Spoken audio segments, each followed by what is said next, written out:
Unfiltered with Bran Otieno and Dongo Gashane. Hello and welcome to yet another episode of Unfiltered, a current affairs podcast that comes your way on KTN News as well as our social media platforms every Thursday. My name is Bran Otieno. I'm one of the co-hosts alongside my brother here. Yes, your brother's name is Dongo Gashane. Mm-hmm. And we usually say that in this program, we normally strip away the noise and dive straight into the issues that matter, and nothing is off the table. Nothing is off the table. Kabisa. On the table today we have a very, what do we call him? A very accomplished man. Eloquent. Mr. Dismus Mokua. I'll let you introduce yourself. You're giving me a very huge responsibility. My name is Dismus Mokua. I'm a political risk analyst in Kenya. Thank you. Mr. Mokua, what do political risk analysts do? Again, it's a very complicated subject, but normally when anybody wants to do business, and especially when they're going into a country that they don't understand very well, they'd like to understand the political dynamics and come up with mitigation measures. So that is what we do. We assist international players to come and invest in Kenya by giving them market intelligence, so that by the time they land, they've got a very strong understanding of the Kenyan political space, a very strong understanding of the economic space, and a very strong understanding of the social space, so that they can take nice decisions. That means you can, at times, you can even warn investors of coming to Kenya and injecting billions of money into businesses based on the political environment. Not at all. What we do, we actually give them information for control and decision making. Okay.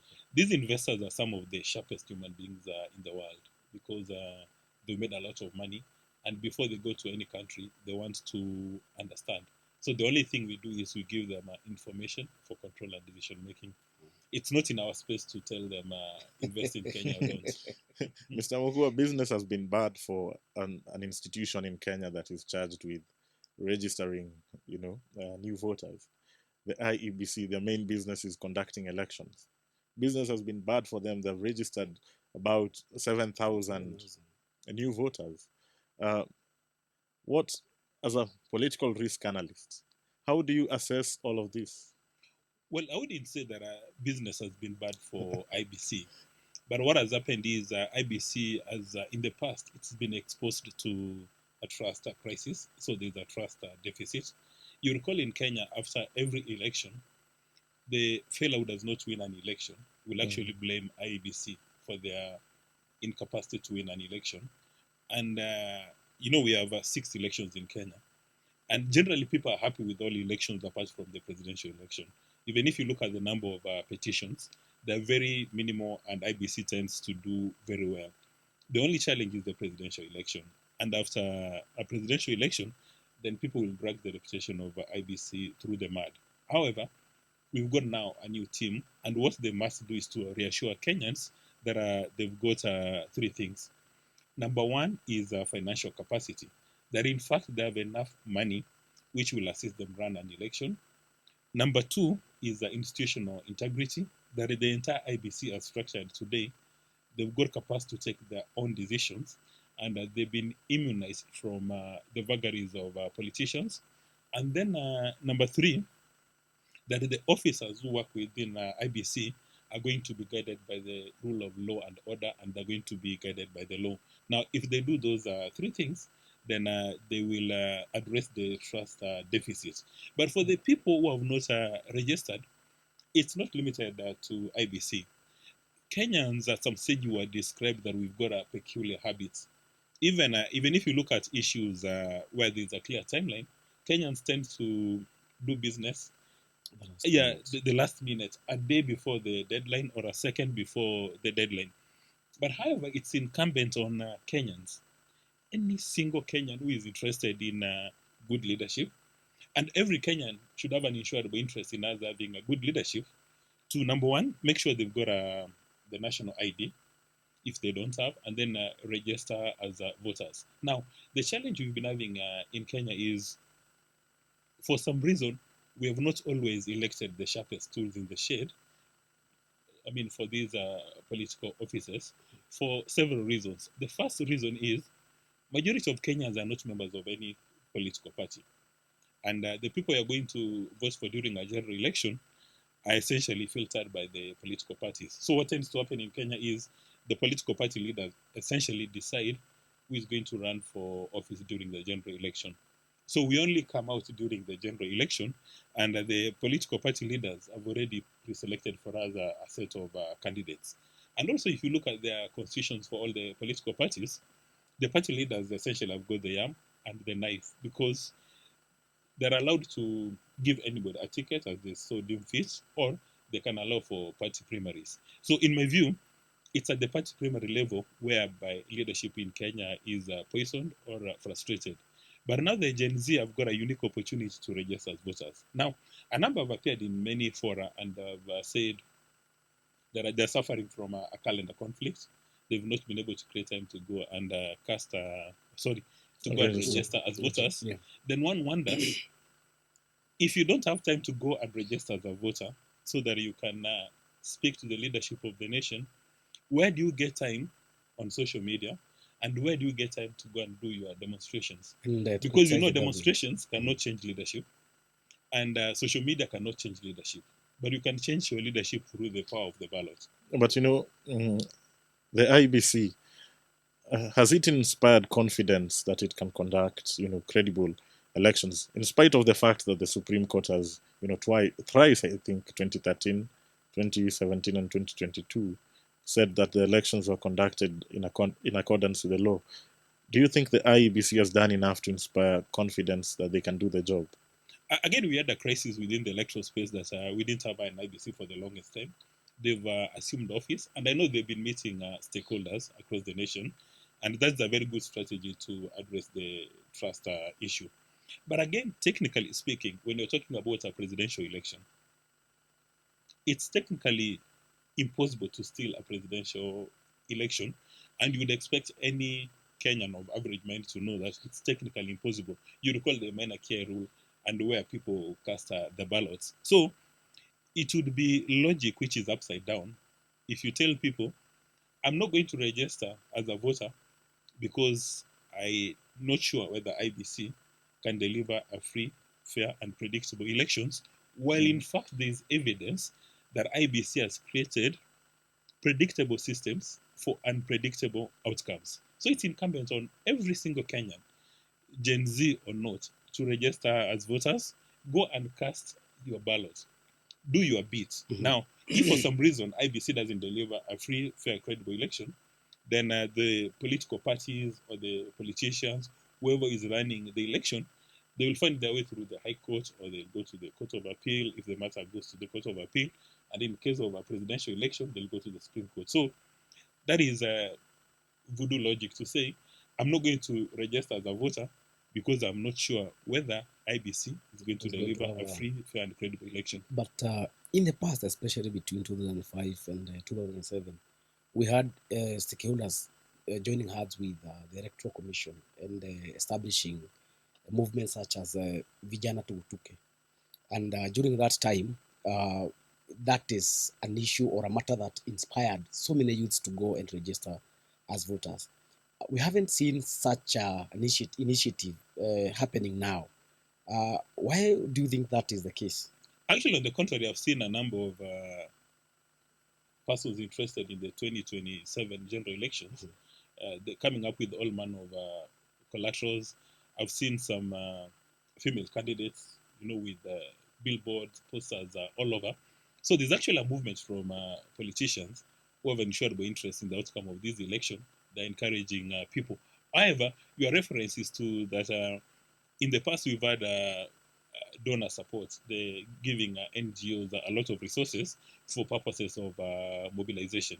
But again, since Mr. Donald Trump took office as the president of the US, there's been some sort of, the resources have not been coming as expected, especially from the international donors. Maybe there's a cash shortage, but I've seen politicians coming up with all manner of posters. But again, now what you begin to wonder is, in most of those posters, the image of the person running for office is obviously much bigger, occupies more space. than the message to go for IBC. But again, any reasonable and responsible Kenyan should not wait for a politician to tell him or her to go and register as a voter. Every single Kenyan has got an insurable interest in the success of our nation. And I think as we register as voters, maybe we need to ask ourselves, what kind of persons are we electing to office? You remember rather before the last general election, one of the gentlemen who has said he wants to become president of Kenya, Dr. Matiang'i, said, wait a minute. A number of guys associated with wash, with money laundering, criminals, have declared interest in running for office.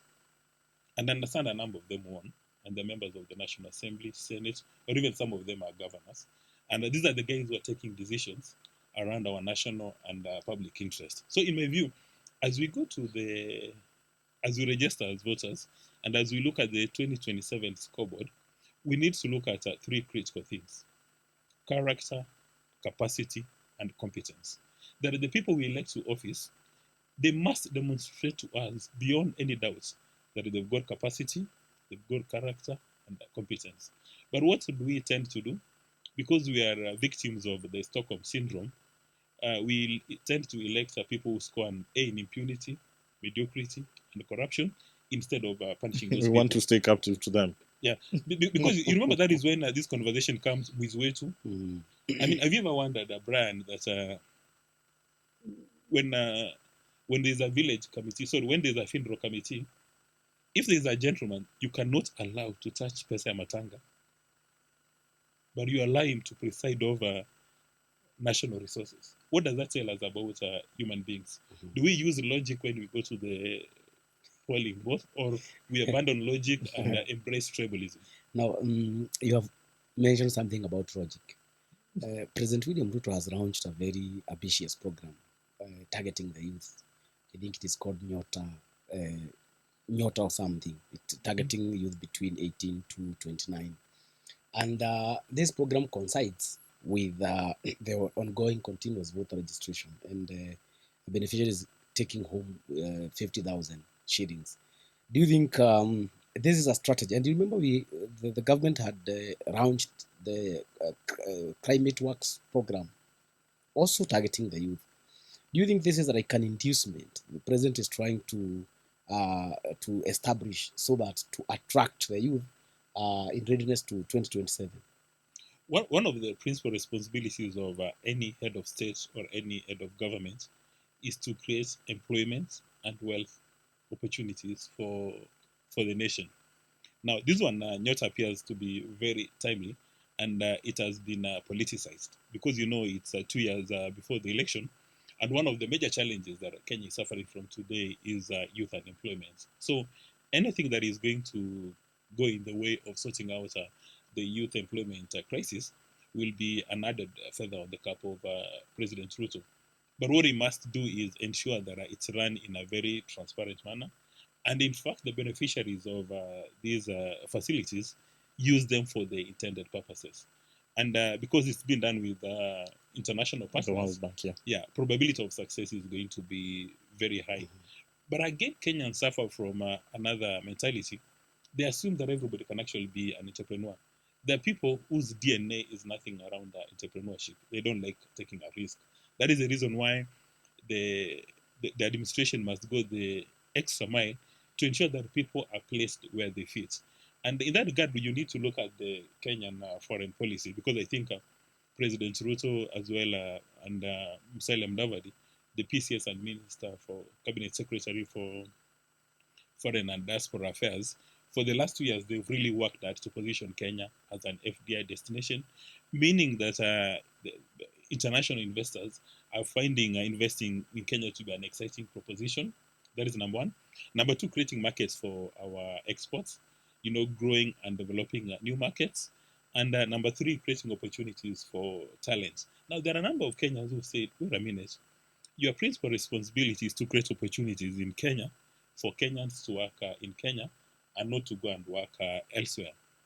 There are merits and demerits to that conversation.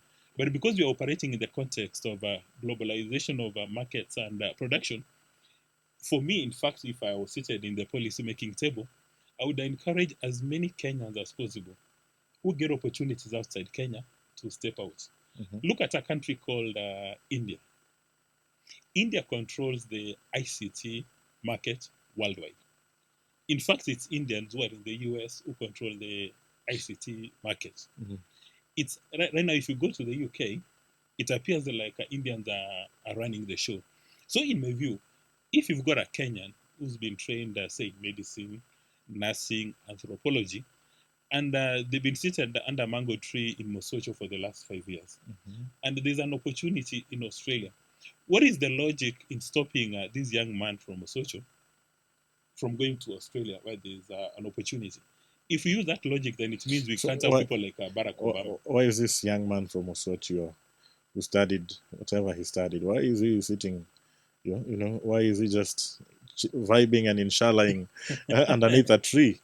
Under ideal circumstances, anybody who completes school is supposed to get a job.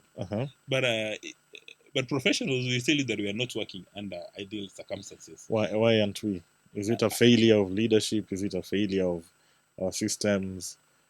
Is it that we can't, in all honesty, provide for everyone? Unemployment right now is something which affects every single leader across the world. And it's a struggle by the leadership to create employment and wealth creation opportunities. So if there are no opportunities in Mosocho, and we live in this world, globalization of marketing and production, please allow your Kenyans to go and work wherever they want to. If they want to go to China, wherever it is, the only thing you need to do as a state is to make sure that you have their back covered. Now, I'll just begin from where you have left about the state and providing the good environment for people to have opportunities. And it's all about grammar for leadership. And we have seen 2 years before 2027, we have seen people salivating for these powerful positions. The presidential seat, we have seen the so-called united opposition. We have also had some other candidates like former Chief Justice David Maraga. And then there is the Kenya Moja, which people believe it's the third force. Do you think these political establishments have what it takes to face President William Ruto head on in 2027? Now, you've said a number of them are salivating for leadership. Yes. I think that is an understatement. I think they are craving for leadership. They would even kill for leadership. But I think, God forbid. Yeah. Yeah. I mean, I'm using it from, I went to a good school, St. Mary's School, Yala, so it's an idiom. I'm not really suggesting that somebody is going to take a spear, but they're really craving for leadership. But there are three categories of leaders. There's one which is aspirational, and I think that is where Justice Maraga falls in. Justice Maraga, you would refer to him as a utopian presidential candidate because he's actually not running in Kenya. Justice Maraga would make for a very good candidate in the US because he has disconnected from real politics. And then there is another group called aspirational politicians who believe in motivational speakers that whatever you want to achieve, you can actually make it. So maybe because they've run for parliament once or twice, they've served in the cabinet, they're saying it's my time. And then you've got real politicians. And the last count, there were 15 Kenyans who have declared interest in the presidency. Will not be surprised if the number goes up. 15? Including yourself? Well, I think I would fall in the category of the aspirational, but I don't have capacity nor competence to run a presidential campaign. For being a voter. Yeah. However, right now there are about 15. As we approach the elections, they'll go even as they may even be 30. Yeah. But when the rubber starts meeting the road, the list will come down to probably 5. 5, 3. Yeah, because running for president in Kenya is not a walk in the park. Yesterday, when he was launching his book on the ready, Major Madoka indicated that the first time he ran for a member of parliament, he had a budget of 300,000. Today, if you want to be an MCA in Kenya, 300,000 is a drop of water in the ocean. So you need a lot of resources. So in my view, right now we need to encourage every single Kenyan who actually thinks that he's got leadership credentials to come out, and then we look at them. Now, even if you don't have capacity and competence as speak right now, there are many models of raising resources. When Barack Obama was campaigning for the presidency, he came up with a very powerful brand, and Americans identified with this brand, and they gave him money in truckloads. Even for David Maraga, if he comes up with a very solid brand, people will give him support. But you recall some time ago when he wanted to raise funds for the campaign, I think in a space of 48 hours, he had raised a paltry 500,000, which you cannot even use for an MCA campaign. That tells you about the people's appetite to support his candidate. Yeah, I hate to cut you, but when you talk about aspirational leaders, I believe these are leaders who you would say possess the qualities that a good leader should have, right? Yes. So when you say that an aspirational leader, in your words, is not the kind of leader that is fit for Kenya, what do you mean? Do you mean that Kenya deserves the worst of the worst? No.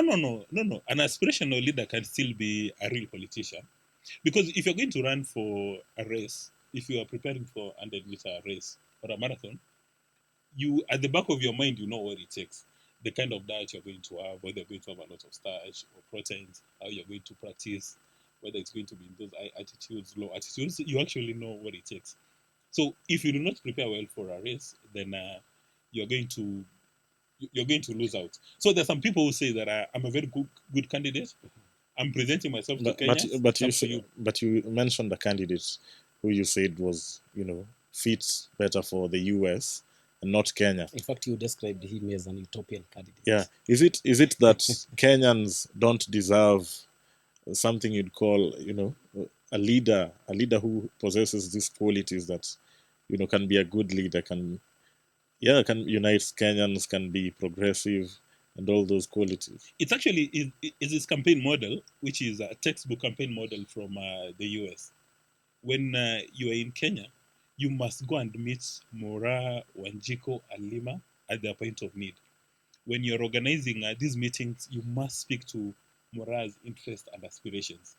If you do not address that, and then you come up with these theories, doctrines, then they'll not pay attention. And again, when you look at the leaders, the political leadership, according to scholars and practitioners, you've got two types of political leaders. You've got the political cunning leaders, that is the first category. Now, the political cunning leaders have got a capacity to develop a campaign strategy and win an election. Mm-hmm. So they actually know how to run an election and win, and they do a very good job. Yes. Then the second category is the political conscious leader that are having won an election, then you do what is right for society, and you are guided by morals. Now, the trick for most, or rather the challenge for most leaders, is how to balance that. Ensure that you can run a campaign and win. Then, when you get into office, you stop campaigning and you start running a nation. If you notice, President Barack Obama, when he was campaigning, he was high energy, octane. But as soon as he was declared president, then he changed it from being a political cunning leader.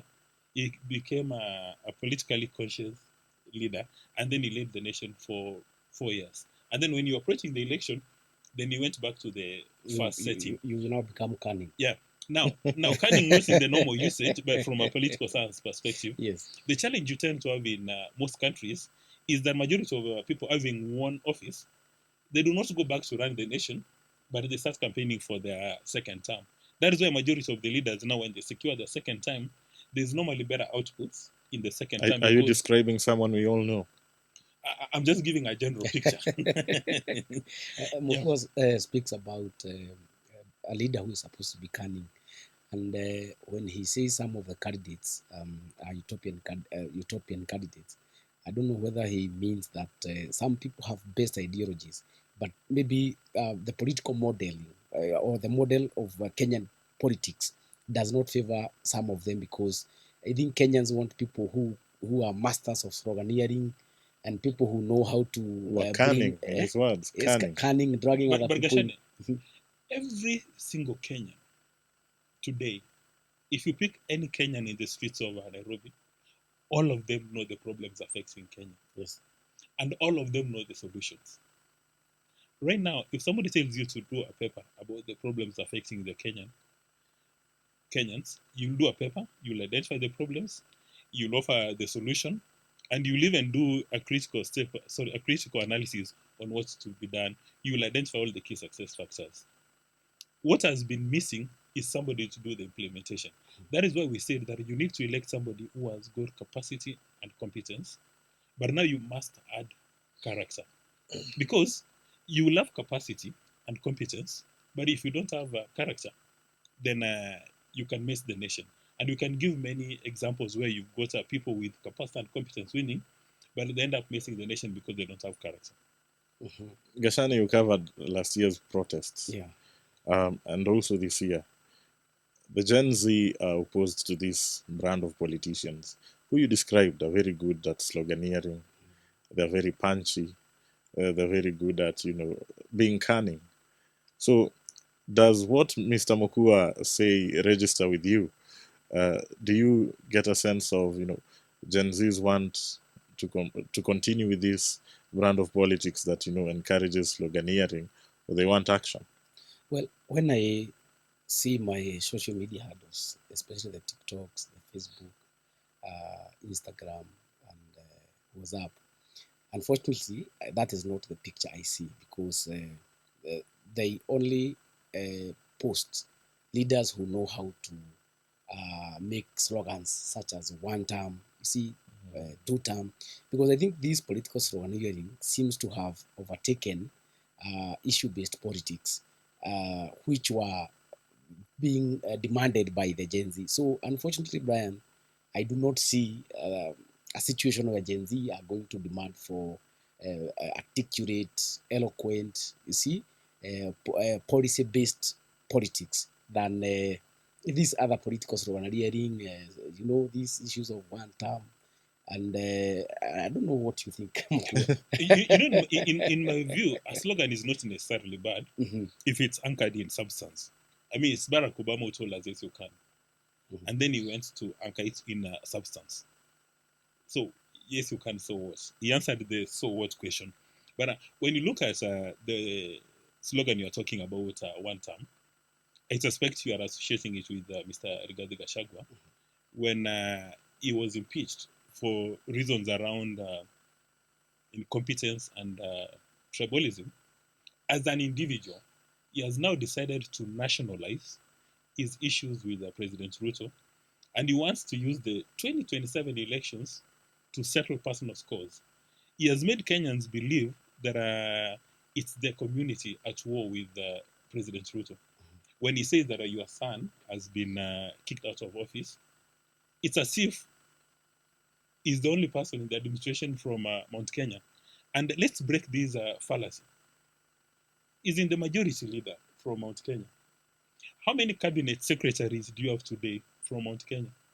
How many principal secretaries do you have today from Mount Kenya? How many parastatal heads do you have from Mount Kenya? If you look at those numbers, it actually makes parts of Kenya to be a bit nervous, because people would say that sons and daughters from that part of the world have got a lion's share. However, for some unsuspecting voters, they've swallowed his propaganda, as the Englishmen would say, line, hook, and sinker. They've swallowed it. Now, when you're telling Kenyans one term, so you're saying that President Ruto should serve one term. Okay, assuming that President Ruto doesn't win the election, how does that affect the cost of tea in China? How does that affect the cost of unga? Why would Kenyans buy shares in an enterprise whose sole objective is to settle personal scores? But Mokua, you ask a very fundamental question. But listening to former deputy president, he says that other than the issues of his region or community being isolated, he also talks about the issues of extrajudicial killings. He brings to the issues of... Wait a minute. Isolated by whom? Isn't the deputy president from that part of the world? So isolated No, by I whom? was actually going on from your point where you're saying that he seems to be claiming that his region is being isolated. That is the politics he plays, and you have actually put it very well here that if you look at the number of cabinet secretaries and the principal secretaries, and there's so many from his region, but be that as it may, he also brings other issues about extrajudicial killings, the sale of Kenya pipeline. He also talks about police, the president shoots to kill orders. And he has also joined with the other leaders, the so-called United Opposition leaders, people like Kalonzo Musyoka and Fred Matiang'i. You've now opened a Pandora's box. Mm-hmm. Let's address those three critical issues which you've raised, Yes. and in my view, which must influence the next elections. Mm-hmm. Number one, he was very happy with the opposition, but when President Kenyatta had his NDC and Dr. Fred Matiang'i attended, yes, he lost his cool. He now wants to see himself as the prefect of the opposition. That if you are in the so-called united opposition, you must go and kiss his ring. If you don't kiss his ring, then you're in trouble. I mean, what is wrong when Dr. Matiang'i attends a Jubilee MDC meeting? Do you know Mount Kenya has got the highest number of political parties? Mwangi Kwinjuri has got a political party. Yes. I think Moses Kuria has got a political party. Peter Munya has got a political party. How come Brian, he doesn't have issues with all those, and he's only got issues with Dr. Matiang'i, Jubilee. So he wants to be the prefect now. The very reasons why he was kicked out of the office of the deputy president, those bad manners, is taking them to the united opposition. I mean, so is he suggesting that before anybody in the united opposition says anything, they must seek his authorization? So what now is the future of the united opposition? Now, the future of the united opposition, as we said earlier on, the more the merrier. Let anybody who wants to run for president come up, will weigh your credentials. Then you've raised again fundamental issues about the extrajudicial killing, which is unacceptable, which must be condemned in the strongest terms possible.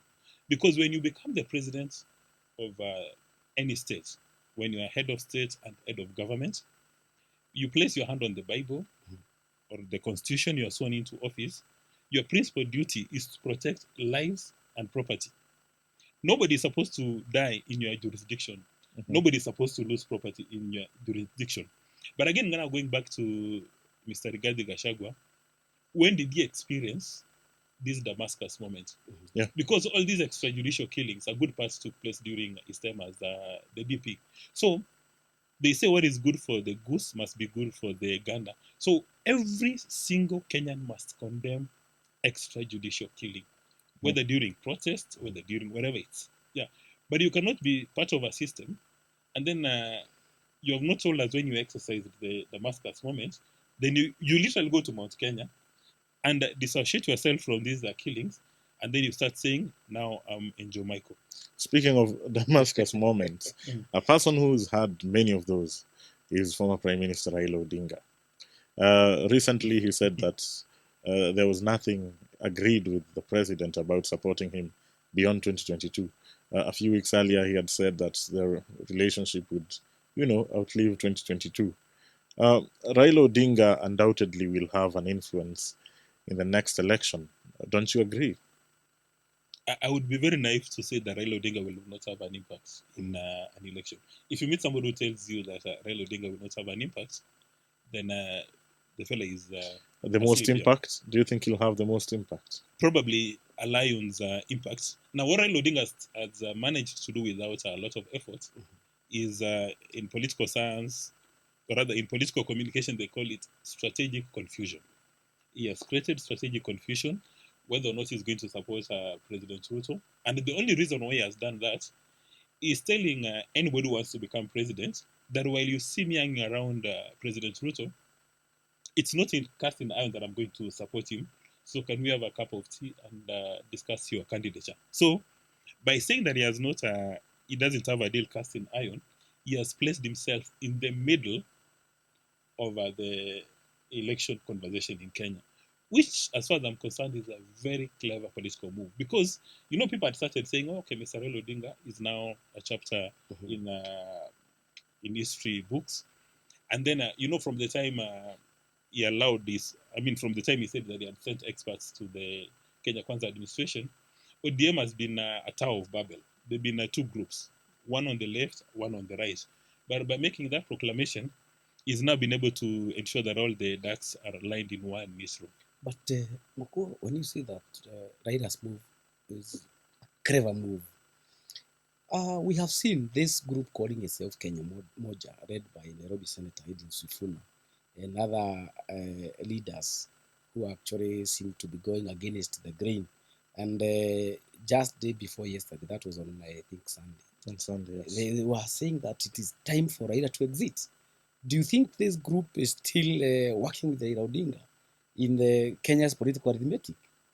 Again, when you look at the political space in Kenya, it would be erroneous for these young politicians to tell the old politicians to exit, because there are no rules of entry into the political space in Kenya, and there are no rules of exit.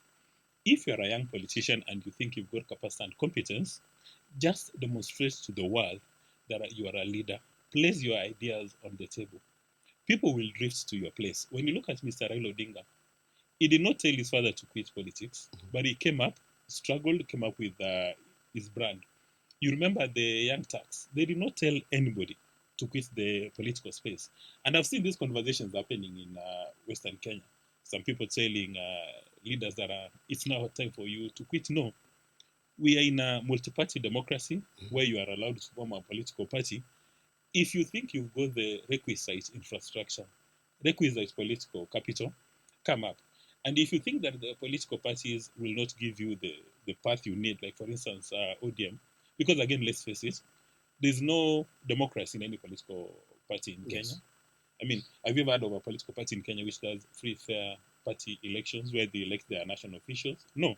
So for these young politicians who feel suffocated and frustrated by the status quo, let them get out. I would even venture and advise them, can they get out, establish their own political parties, and market the political parties? Because if you tell Mr. Raila Odinga to step out of ODM, if Mr. Raila Odinga steps out of ODM today, there's no ODM, because Mr. Raila Odinga is the blue holding ODM. So you tell him to step out. So what you are saying is basically what other people we have said, and they believe there is no democracy in political parties. The structure of political parties in Kenya, there's no democracy, because when you talk about ODM, so it is about Odingaism. If it is about Democracy for Citizens Party that belongs to Gachagua, is Gachagwaism. And get the UDA. So isn't that political bad manners? Because we should have political parties that are structured well enough. Look at South Africa's ANC. And they can even and related to that, you've mentioned South Africa's ANC. We have Tanzania's Chama Cha Mapinduzi. There's an aspect of mentorship in such parties. Do you think the Railas of this world have failed, to nurture the next generation of leaders? When you look at the political parties in other mature democracies, they're anchored on specific ideologies or philosophies. If you go to the US today and you're talking about the Democratic Party and ask the Democrats, what's your view on global warming? It's a uniform answer. If you go to the Conservatives, what is your view on global warming? You will get the same answer.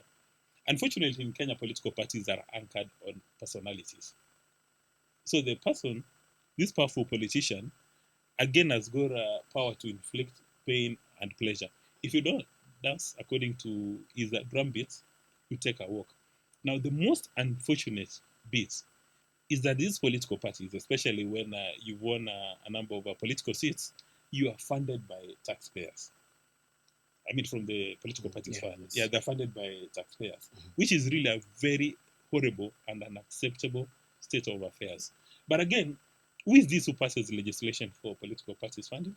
It's the same politician. Now, Brian has spoken about the African National Congress, South Africa, and Chama Cha Mapinduzi that are anchored in ideologies.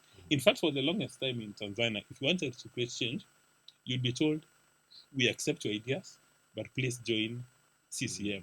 But however, in South Africa, because again of lack of flexibility, the ANC has been losing points during every election. Till right now, they had to form something similar to a government of national unity. Now, there is mentorship in Kenyan political parties for those politicians who've decided to kiss the king's ring. you'll be mentored. But if you're seen to be a rebel, then they'll tell you it was nice doing business. Now, back to the issue of Raila's influence. Those people who are of the contrary opinion believe that Raila's popularity is dwindling, and they are concerned that he may not be influential in 2027. And this is why they believe so. If you look at the leaders who are now going against him, led by his own Secretary General of ODM, we have other leaders like Brian's friend here, Caleb Amisi. Friend. I won't deny him on national TV. And other leaders, a section of leaders, especially from Western region. And then the Gusii community, people are saying that it is gone because they have the regional head, who is Fred Matiang'i. So it seems that Raila's influence may be left to Nyanza and some sections of coast. So when you say that those people who believe that Raila is not going to be influential, they do not know what they are talking about. What do you mean by that? Because you have seen. Your statement is very solid, Yes. and the people who made the statement are full of contradictions. If Raila's popularity and national appeal is dwindling, then why are you asking him to make an exit? Then why can't you just wait for his political capital to run to zero? And then, because if his political capital is fast running south, why should you be worried about his continued stay in politics? Now, from again your statement, one can come to two conclusions. Number one, his influence in parliamentary politics is dwindling by the day. Because you remember ODM right from the word go up to now, in every election, the number of elected ODM members of National Assembly and Senate has been going south. That can inform one that while people may like ODM and Raila Odinga, they're happy to have MPs who are not necessarily from ODM. But when it comes to now Mr. Raila Odinga as the ODM party leader and as a person, he still has influence. During the last election, he had a substantial number of people who cast their ballots in favor of his candidature. So in my view, Raila Odinga will remain a very strong force to reckon with in Kenya for as long as he has taken the decision to remain influential. And indeed, yeah, he remains very, very influential. We've seen that for the past few days, the issue about his health being discussed, being debated in public circles. Do you think the issue of a politician's health is, should be open to public discourse?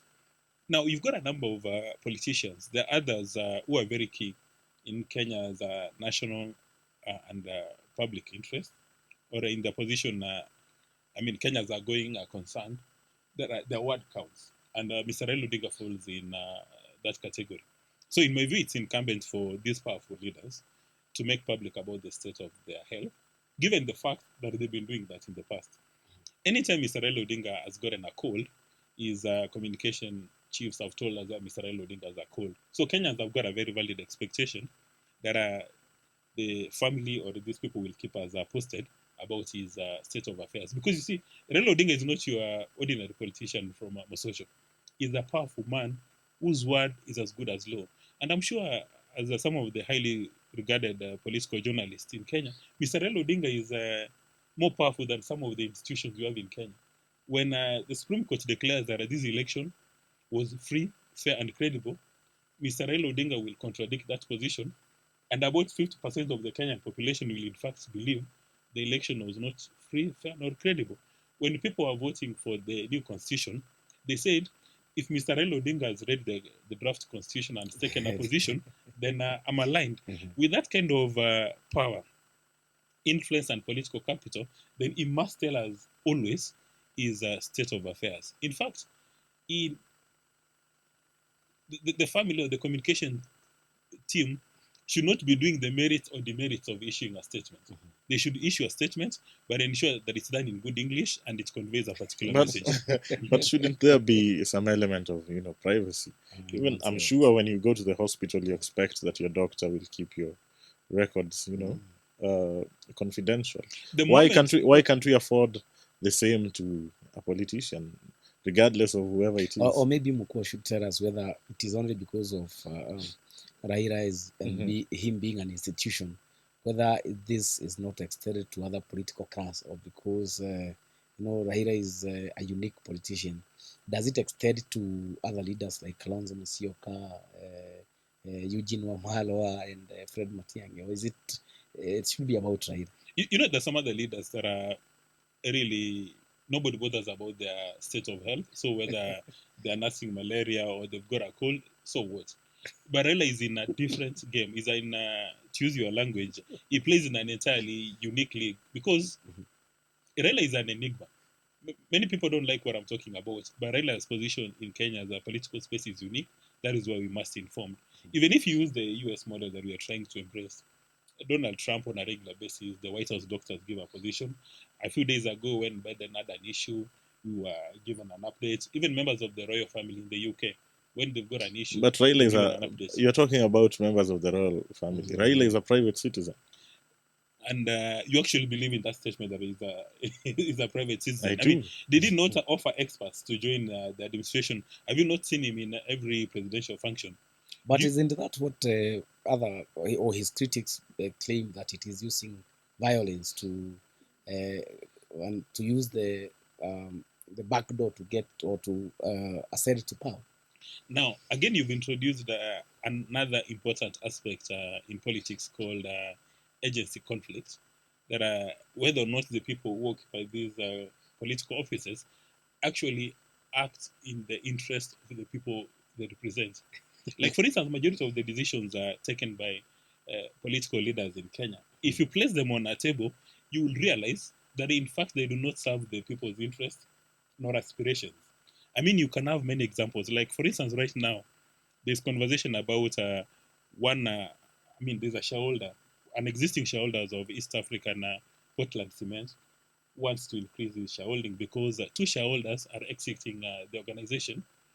But we've been meant to understand that the senior leadership of East African Portland Cement is fighting that position. One would expect that if you're the managing director of East African Portland Cement and you have a shareholder who wants to introduce FDI to an organization, you'll actually roll out a red carpet for them. Because when they introduce new resources with new technologies, then you'll maximize on shareholders' value. Kenya right now, Kenya's got a big market for cement. And then for East African Portland Cement today, as you have this conversation, they make a lot more. I mean, it appears like their core business is selling land and not selling cement, because the leadership has taken a position that if you inject FDI, then there's a bit of change. Then the thing is going to be changed. Now, I'm going back to the That's question. a topic for another day. I'm going back to the question you are asking. That every election that Mr. Raila Odinga does not win, I'm not saying that an election that he loses because he does not win or is not declared a winner, eventually gets into a handshake. Yes. You can talk of a handshake with President Moi, handshake with Kibaki. President Kibaki, Uhuru. with President And Uhuru, now Ruto. and now President Ruto. And you will not lose money betting that if President Ruto does not win in 2027, whoever who wins, if it's not Raila Odinga, Raila will still have an handshake. A handshake with that. The question is, when he does this handshake, is he serving Kenya's interest or is serving its selfish interest? Mr. Mokua, Good question. you said very unflattering things about the other politicians, Politicians, almost especially the calling opposition. them fringe, the opposition politicians. Now, No, I do not intend it to come that way. But I said, when you look at Kenya's political history very well, Mr. Raila Odinga doesn't have peers. And that is why we need to know when he's got a cold. We must be told that he's got a cold. Okay. yeah, I was asking you about the opposition politicians. They face a very strong challenge in the president, and unity obviously is essential. But we're already seeing cracks in the opposition. Do you think they strike you as serious enough to challenge the president, given that they're failing even to keep united? Again, you introduce the concept of agency conflict. If their interest was actually to serve Mora, Alima, and Atieno, then being united would be a non-brainer. But everybody is running for office, in part because they want to serve their selfish interest. There's nobody who wants to take a backseat and say, wait a minute, if we've all agreed that we are running by this slogan called one term, how do we make one term possible for President Ruto? That you need to be united, again, is a no-brainer. But because everybody has got these agency conflicts, they've said, wait a minute, I'm the best candidate. And it's not limited to the opposition today. You remember that is how President Moi won, because the opposition was fragmented. But when the opposition got united under the presented Kibaki, and you remember it's Mr. Raila Odinga who said Kibaki Tosha, then President Kenyatta, sorry, then presidential candidate Kenyatta got a beating. So if these people were really serving the interest of the nation, then they would remain united. But again, Mr. Rigathi Gachagua is a very clever man, because he did an interview with KTN and he said it's not for the leaders to be united, that the Kenyans are already united, that the only thing they're offering is leadership, but there's no evidence of that unity. But again, when you go through the literature from Nigeria, people would ask, unity for what?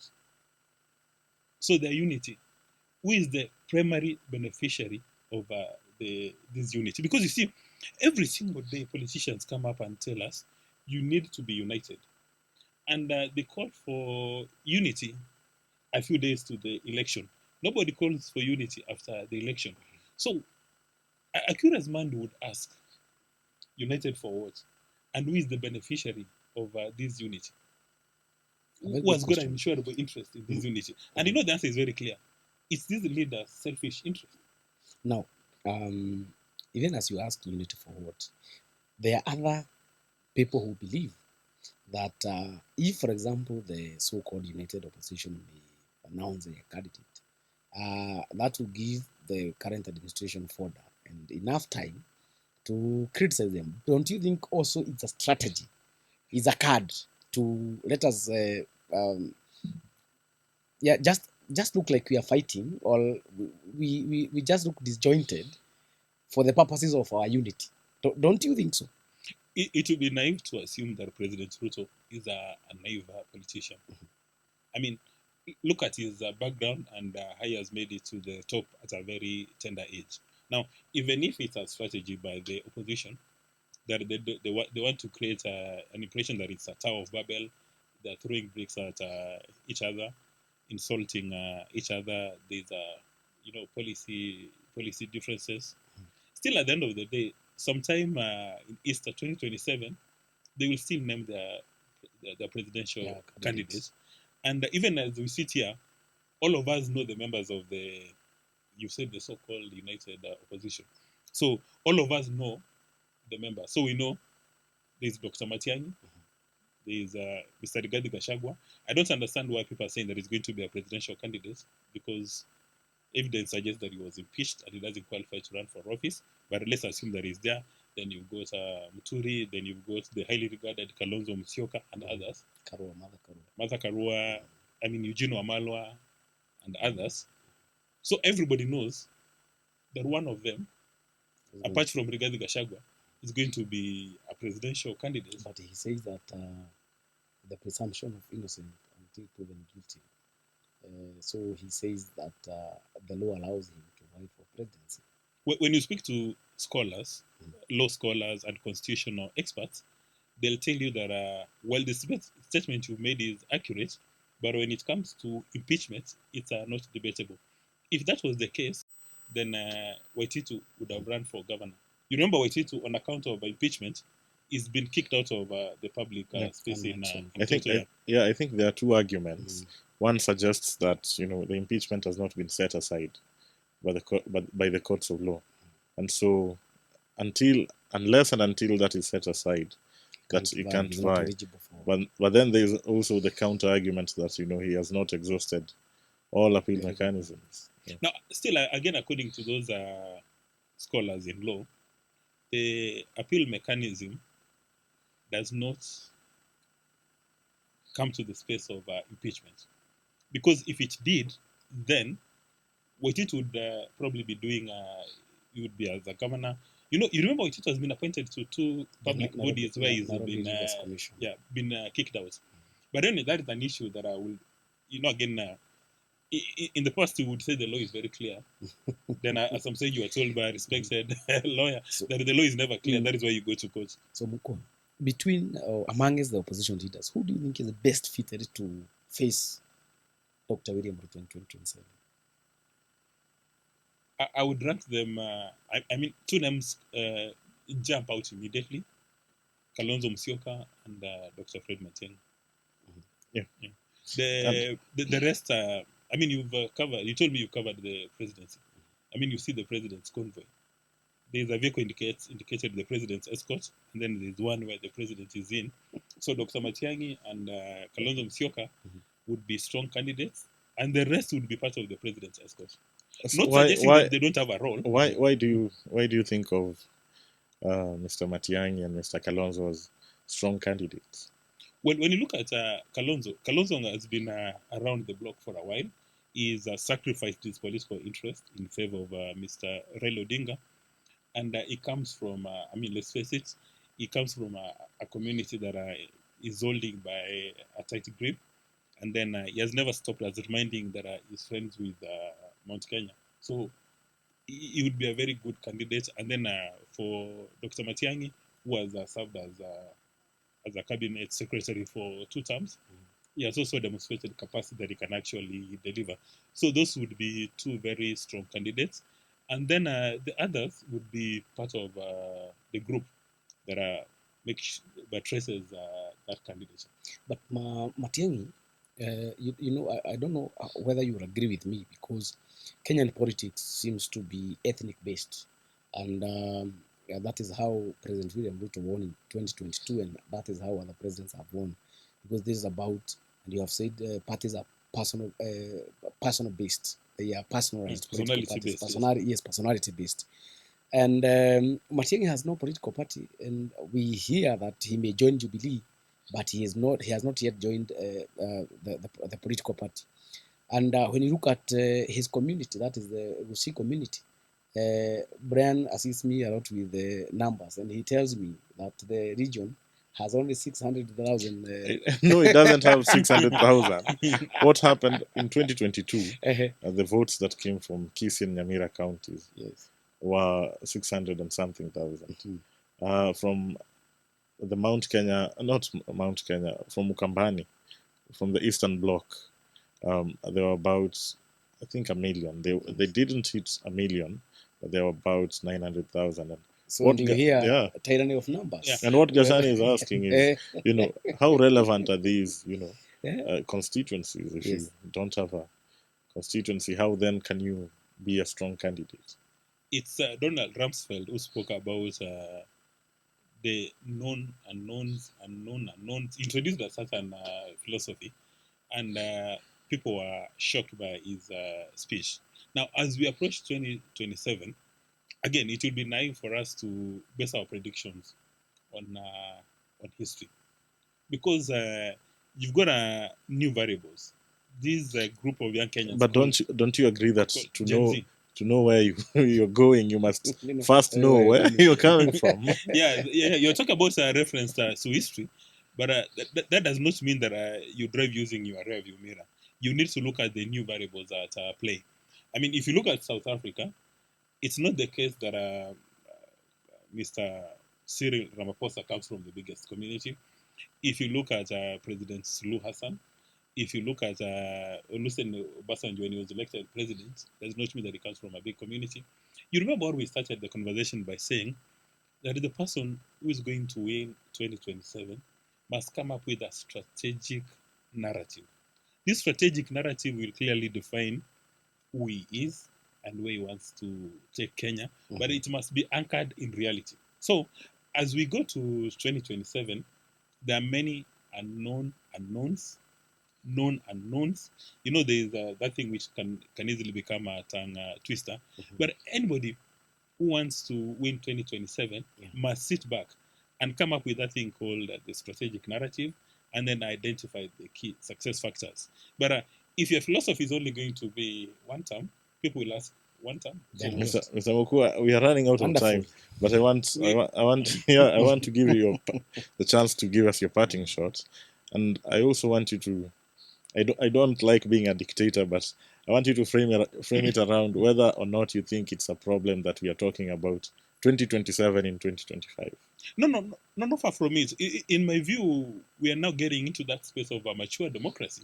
So we should be discussing an election as soon as somebody has been sworn into office.